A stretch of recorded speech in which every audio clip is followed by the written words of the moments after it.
All right. I don't know if I was successful, and I know I started a new stream, but it says it's waiting for us to start. So apparently, I was unsuccessful. But nonetheless, we will start our overtime period. And oh, I'm sorry, I am successful. That was Yeah, it what looks. I was gonna shocked say me. it looks like it's running. Yeah, very good. So let me put that in. I'm going to tweet that out to everybody.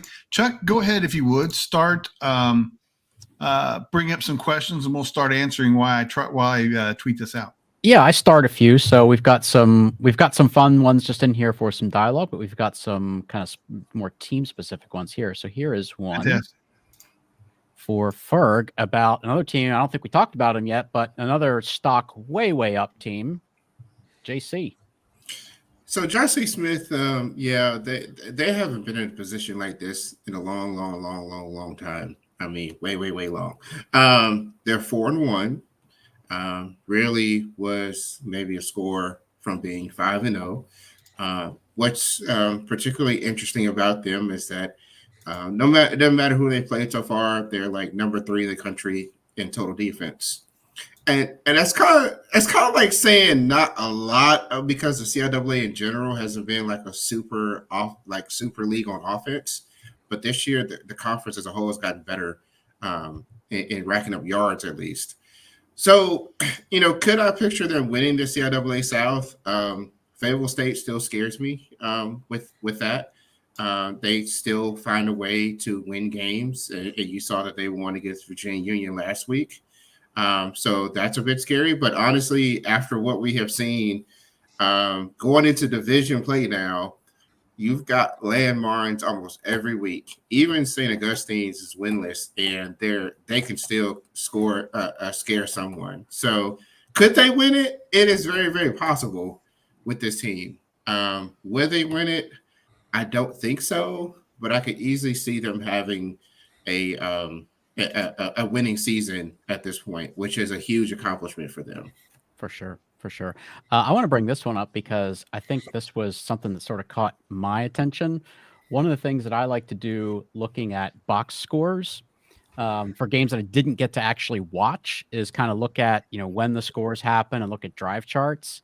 I didn't get to watch Grand Valley. Tony, I assume you probably did. The scoring sequence for Grand Valley from late in the third to early in the fourth is pretty nuts.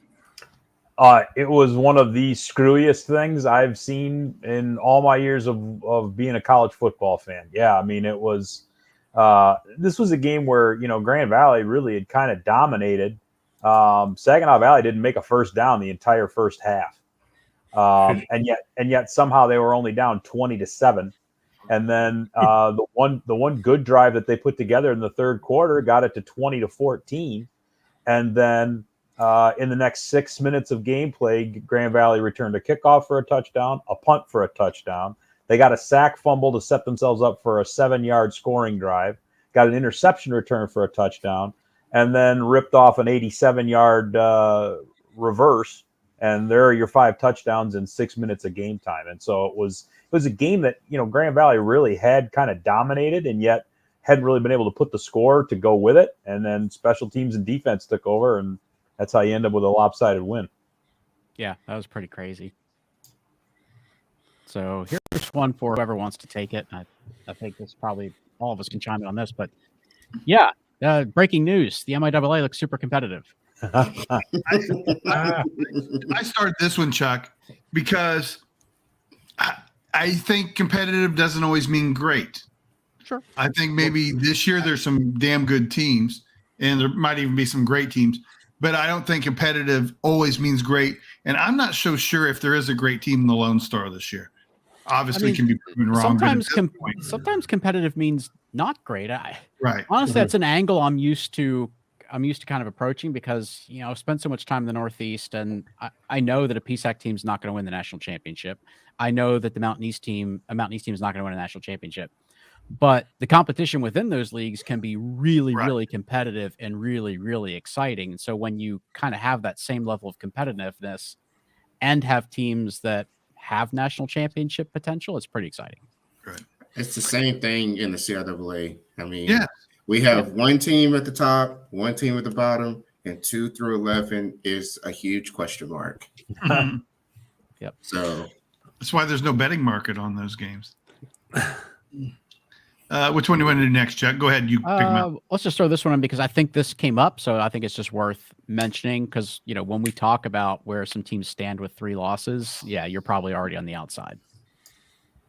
I agree. Yeah. Super Region 3 with, the conferences that you're looking at, and there's normally some teams that will really separate the Grand Valleys, the Ferrises, in the past Northwest, Pitt. It just doesn't leave a whole lot left for everybody else. are we trying to still find a way for Northwest to make the playoffs? No, It's not happening. no, they're just not playing like a playoff team. I don't know how it could. Right. That one's I don't know who started that one, but probably speaking for a lot of Bears fans. I started that one because I saw that they lost to the Broncos, which is pretty embarrassing. No, here's how this went, Brandon. They're up 28-7. That's it was 28-7, and Fields was 13-13 passing, which normally he can't do that without a defense. And then they had 4 touchdowns. He had 4 touchdown passes, and then I went and got Cracker Barrel, came on back with some chicken and dumplings, and it was 28-all. And then in the fourth quarter, when they needed him to make a good pass, he got picked because that's kind of his MO, is fourth quarter, not being a great passer. And the Broncos won. So it's all a part of the good plan. They're going to keep losing and become a complete dumpster fire. And, I thought we were just on our way with that, but this was like a whole nother level. Let me relate that to Division 2 real quick. So, because yesterday was absolute bonkers. You had in the CIAA, you had Johnson C. Smith, who was down 20-7, and somehow late in the fourth quarter came back to win 21-20. You had Winston State, who came in and actually got the lead against Lincoln with 62 seconds left, and lost the game at the last play of the game. And then you had West Texas, who also lost in spectacular fashion at the end of the game as well. It happens on multiple levels. So I'm like the whiskey guy. I just drink wine, and I have mine right here. We didn't get to talk about that, the West Texas Western Oregon game, right, on the show, but that was pretty crazy. If anybody got to see that. Chuck, keep driving the ship on these questions. All right, so I did want to mention this one: Stock Up South Dakota School of Mines. Yeah, absolutely. It's kind of interesting. I wrote about this in my wrap up column today. A little bit of a role reversal from last year when I kind of thought South Dakota Mines was the better team a year ago, and Black Hills went to their house and won that game. And this year, Black Hills State definitely looked like they were the better team, or certainly the more successful to this point. And Mines just rolled them, just absolutely ambushed them. I think they scored on their last 4 possessions of the game, won that one 49-14. So huge win for them. And I think we talked about this last year, didn't really mention it this year. That is an enormous rivalry game. They've played something like 138 times. They call it the Black Hills Brawl because they're not very far apart in the western part of South Dakota. It's a big rivalry game, big deal for them. And massive win for the Hard Rockers. Very easy drive. Yeah. Is Slippery Rock the best team in SR1? I've said it a couple times. Yeah, they definitely are right now. That doesn't mean they will be 6 weeks from now. And I need to be very clear about that because people always want to hold me to things that I say now, 6 weeks from now, when somebody else starts playing better. No accountability whatsoever. No. Wayne. And I don't want to be held accountable for somebody else's picks, which somebody at Kutztown tried to hold me responsible for somebody else picking East Stroudsburg. I reminded that gentleman that I picked Kutztown the last 2 weeks when a lot of people didn't, but whatever. People. But yeah, I think Slippery Rock is the best team in Super Region 1 right now. Yeah, it doesn't look like there's any question about that right now. So Bradley has been throwing out some very deep thoughts kind of questions in the last couple weeks. There's some others that I might need a few minutes to think about. Maybe we'll come back to some of those in future shows, but this is a good one. What are some of your favorite D2 nicknames? Some of them were already in the chat. I mean, Yeah. I'm a fan of Yeah. Hard Rockers or Diggers. I mean, I think Gorillas. it's pretty cool. The Gorillas is unique. Yep. Yep. Statesman. The Hard Rockers is definitely my favorite, but just in the Great America Conference, that just Yep. kind of like something kind of triggered a bell there. Let me just read to a few. I've got the teams here just so I don't miss any. You have the Wonder Boys, Yeah. Arkansas Tech. Yes. I think the women's team is the Golden Suns. So they do it differently. The Bull Weevils, that's very unique. Arkansas Yep. Monticello. The Henderson State Reddies. The Savage Storm, love that one. Southeastern Oklahoma State, Savage Storm. The Crimson Storm, Southern Nazarene. And I love this one, the Southern Arkansas Mule Riders. Tony's favorite right there. Love it. Love it. Love the Mule Riders. All right. What we got next, Chuck? All right, so I wanted to address this, and we just had to move on a little bit quickly, so I don't know if this person's still on. Who is Thomas Moore? New addition to Division II this year. They've actually taken a bit of a circuitous route to get to us. They were Division III for a long time. Actually went NAIA for a few years to start funding scholarships, and this is their first year as a D2 member, so they're actually in the GMAC. And really making an impact there. So congrats to the Saints. Doing so, well. Yeah, doing very well. Yeah. There's a Monty Python skit called Thomas More, but you have to go way back to find that one. Frederick give you that one, Whit? Yes. That does sound like a Tom Frederick one. Yeah. So we'll go this one and then we'll see what else we've got because this one might take a little bit longer.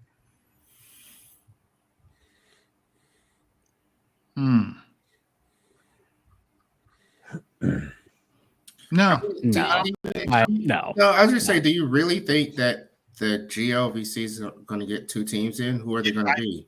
I Yes. do believe that. Well, they can. I think so. I Okay. do believe that. I think there's a high likelihood that Truman and Indianapolis play each other at the end of the season. They're both going to be likely unbeaten, so you're going to have one of them that's unbeaten and one with one loss. So it's hard to keep both of them out, especially based on just the math from there. But I mean, the rest of it is a who knows. I mean, that's still a big if, even if that were to happen. But it is a viable outcome that the GLVC gets two teams. But how the rest of this is going to show, I mean, ask this question again in 4 weeks, and we might have a bit of an idea. Well, the GLVC is going to have better strength of schedule than we would have anticipated. I mean, you got the Peacocks of Upper Iowa just slaying people. I just really asked that question because normally, like, you end up with a GLVC team that has like one loss and they're like on the cusp, like 6, 7, 8, somewhere in there, and they get penalized because of the strength of schedule. So I know what you say, but this year's different. I mean, because of at least it just feels different because it's likely going to be 0 losses and 1 loss, like Tony said. Yeah. And it makes things different. They've had some wins over GLIAC teams, not the best GLIAC teams always, but GLIAC teams. And that adds up in terms of the strength of schedule for the GLIAC as, a negative against the GLVC. So MIAA's got a lot of risk of beating up on each other too, and not as much in the GLVC by any means. I just don't. I mean, obviously, I'm not John's editor, but I don't think that I would write that story at this point to believe that the MIAA would be a 1-loss or, a 1-bid league. Yeah. Because Central Missouri could easily end with 1 loss, and Pittsburgh State could end with 0 losses. Yep. Yeah. and Emporia. Or Emporia. I mean, yes. Yeah. I mean, there are 3 teams right now that could easily end with 0 or 1 loss. And I just think that's too much. But all right, who knows? Yeah. It's a viable outcome. It's just too early to write it because I could say that's a viable outcome for all 4 of the conferences. Right. Hey, you know what? Totally you right. wait a week and Pitt beats Emporia. And now Emporia has 2 losses. All right. Right. And then what that means is that Central, stubs its toe somewhere, and now they have 2 losses. That's a completely different scenario than what we're dealing with at this moment, with basically 2 total losses between 3 teams. Yeah, it's almost like a who's going to get left out. Like in one scenario, it's going to be who's going to get left out. If you end up with a GLVC team with 0-1 loss. You'd have a 0-1 loss MIAA team. You'd have a 0-1 loss in the GLIAC. I mean, and then the GAC has still undefeated. Harding's likely going to be undefeated. Right. What are your thoughts on Henderson winning out though? No, I think Ouachita's a lot better. I think we need to get off the loss with Ouachita last year. By this point, they've just been blasting people now. Yeah. Well, so I agree. again, Agree. Ouachita's really good. That could be another 0 loss and 1 loss league, like Chris. Yep. That's what you're saying, Chris, right? Yeah. GLIAC won't be a 0-1. I suppose if Davenport wins out, I suppose it could be. But Grand Valley's already got a loss. Right. Yeah. So it's likely that you could conceivably have 3 teams with a loss or 2, or you're gonna have Ferris or Davenport undefeated, and then at that point Grand Valley's got at least 1 or 2 more losses potentially. Man, so it sure is fun thinking about the playoffs. Only 5 games in the season. Exactly. Ask this question again in like at the end of October. Yeah. Trying to figure out every scenario. We do this every year, though, and then we ridicule ourselves for doing it every year. Nothing changes. No, that's what's fun. So the last one that we starred, we'll check and see if there's any others, but this goes back to when we were recapping. I was going to say something about that too. We were recapping the pizza challenge. I think there was some Monday morning quarterbacking here on the brownie bites. I was actually, when Whit told me, this is pregame, I did a little pregame interview with Whit. And he told me that the 3 toppings that were chosen, because it was a requirement that you have 3 toppings. Is that right? Yeah. So Whit told me that the 3 toppings that were chosen were extra cheese, pepperoni, and sausage bits. And ground beef. Ground beef. Okay. I thought that the extra cheese was perhaps a regrettable decision. I think your strategy might have been correct. Again, you should probably go as small and mild as you can go in that thing.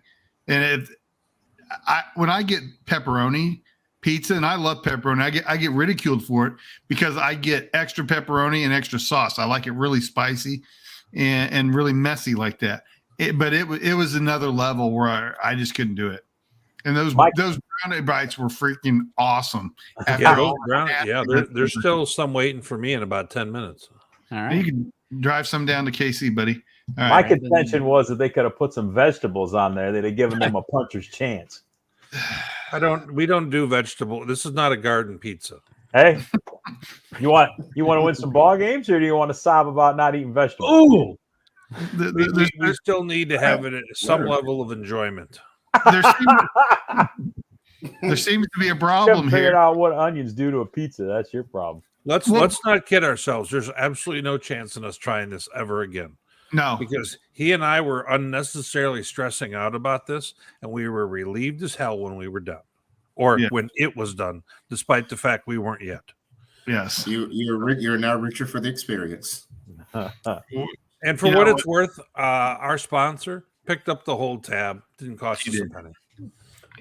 And gave us obviously he was the one that suggested, hey, go make them some brownie bites because these fools are going to need it. He felt bad for us. What he was doing. Constellation prize. That's right. So, all right, gentlemen. Well, another fun one. We'll have a fun one again next week. At least I hope so. Some games to look forward to. But for all of us, that's going to do it tonight. You guys have a good night, and thank you for watching the overtime period of Inside D2 Football.